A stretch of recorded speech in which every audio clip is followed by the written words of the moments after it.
What's going on? Welcome to the Huddle. We're just a bit past the halfway mark of the season and it's been an absolute roller coaster. The sin bin has been popping its head up all over the place and buy planning has just taken hit after hit. It has been quite a tough year as we're all trying to navigate through this new system, but let's look back at the first 15 rounds. We're going to check out the biggest surprise, biggest letdown, best trade, worst trade, and we're also going to check out how our captain choices have gone so far. So when you finish watching, be sure to post in the comments section your answers to these 4 topics. Looking at the biggest surprise, and it's a positive surprise for this season so far, there was some close runners up here like Arrow, who's absolutely burst onto the scene. Kickout's made a name for himself and Masters is also impressed in the centers there. However, I can't go past Damien Cook. I started the season with him and I thought if he can just keep playing 80-minute games, he might be able to average 55 to 60 points, but he's absolutely smashed those expectations as he's averaging 76 points. He's the highest averaging player this year, only behind Josh Hodgson from the Raiders, who's only played 1 game. Cook's already turned up twice this year. His team, the Rabbits, they're sitting in 2nd place, and to add to that, he's played his way into the Origin team and had a massive impact for the Blues in Game 1. It's nice to see another hooker up there with Cameron Smith. Looking at the biggest disappointment now, there are a couple of Titans players at the start of the year, if you can remember Leilani Latu and Bryce Cartwright. There was a lot of hype behind Latu and he only ended up playing 3 games, scoring 24, 22 and 14 points with a terrible PPM of 0.57. And Cardi, we all know how that's turned out. He did burn a lot of us earlier in the year.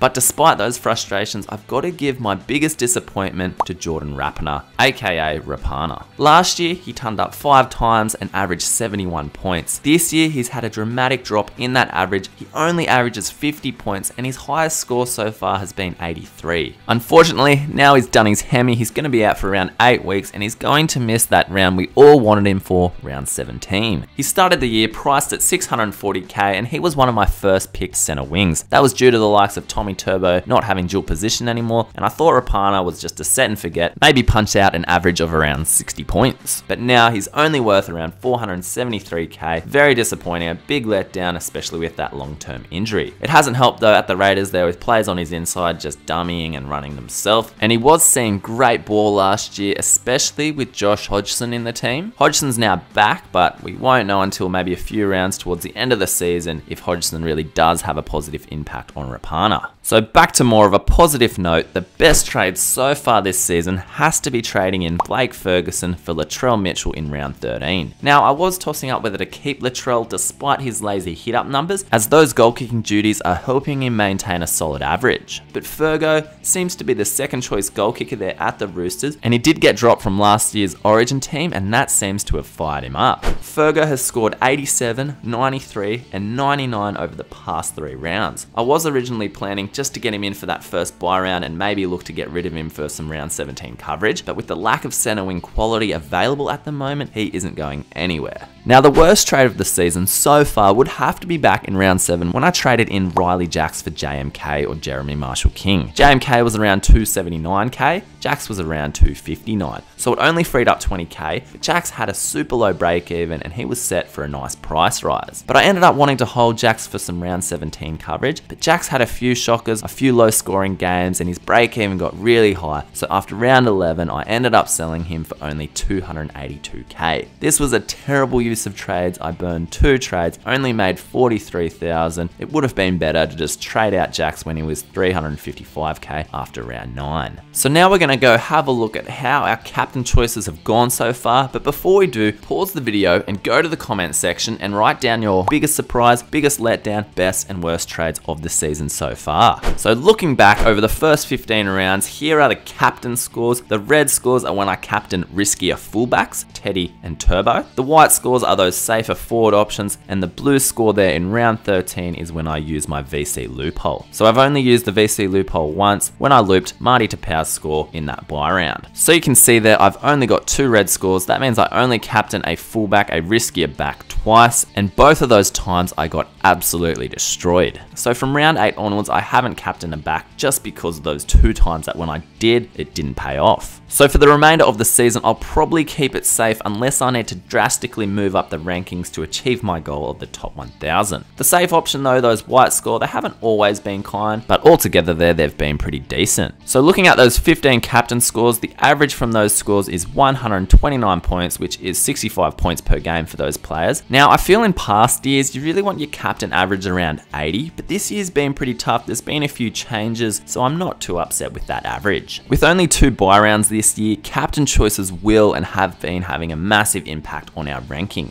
Looking at the captain scores next to my individual round ranking and overall ranking, you can see that my best rank of the year correlates with my best captain score in round 10 when Jake Travojevic scored 228 points and I ranked 1961st for that week. My worst captain score correlates with my worst rank of the year. As you can see in round 1, my captain scored 70 points and I came close to 52,000th for that round. My third worst captain score in round 11 was my second worst rank of 45,000. So you can see there that captain scores are having a massive impact on your overall ranking. Now, I know if you look at round 2 there, my captain only scored 88 points, but I ranked 4,766 for that round. That's a decent individual round ranking. But looking back at that round, I had Gerbo, Teddy, and JT all ton up that round. You don't always have 3 players scoring 100 points in a week, so that won't happen all the time. Those 3 players really did make up for my poor captain choice. So after 15 rounds, looking at the current ranking, I am sitting at 1,491st. I'm around 500 places away from my goal of the top 1,000. I'll look to keep playing the safe captain card and hopefully lock in a decent score each week and climb my way into the top 1k. It is tempting though when you see the likes of Teddy or Turbo coming up against a nice fixture to put the armband on them. But let me know who has been your go-to captain choice this year, or who has been your best performing captain. Has it been Gerbo, Lolo, or what about Cook? Cook has really made a name for himself as a solid captain. And finally, just a quick look at the rankings throughout the year. After a slow start, we did finally push our way back into the top 5k, but it was an absolute roller coaster from round 6 to 12, where I was ranked from 3k one week, then 4k, then back to 3k, 4k, and finally we snuck inside the top 2k in round 14. So it has been an interesting year so far. Buy planning has been absolutely hectic with all those injuries and players getting called up to Origin. We've seen injuries to Scott Sorensen, Paseka, Kenner, Lockie Croker, Givcheski, and now Rapana's gone for round 17, and even the likes of Lomax. I was holding Lomax for maybe some coverage in round 17, but he's also copped an injury. Now Ryan James owners like myself have had a bit of a scare with him named in the Origin squad, but Pryor has been named ahead of him to start in game 2, so I'm hoping Pryor absolutely kills it in game 2, keeps his spot for game 3, and Ryan James plays for the Titans in round 17. That's my Supercoach perspective, but as a Blues supporter and from an Origin perspective, I'd probably be playing Ryan James ahead of Pryor, but we'll see what happens. So it's been fun looking back at the year so far, and make sure to put your answers about your best and worst trades, biggest surprise and biggest letdown in the comments section. I hope you enjoyed this video, and if you want to see more Supercoach content, consider subscribing for weekly videos. I hope you're having a relaxing break from Supercoach and that you enjoy Origin 2. Go the Blues!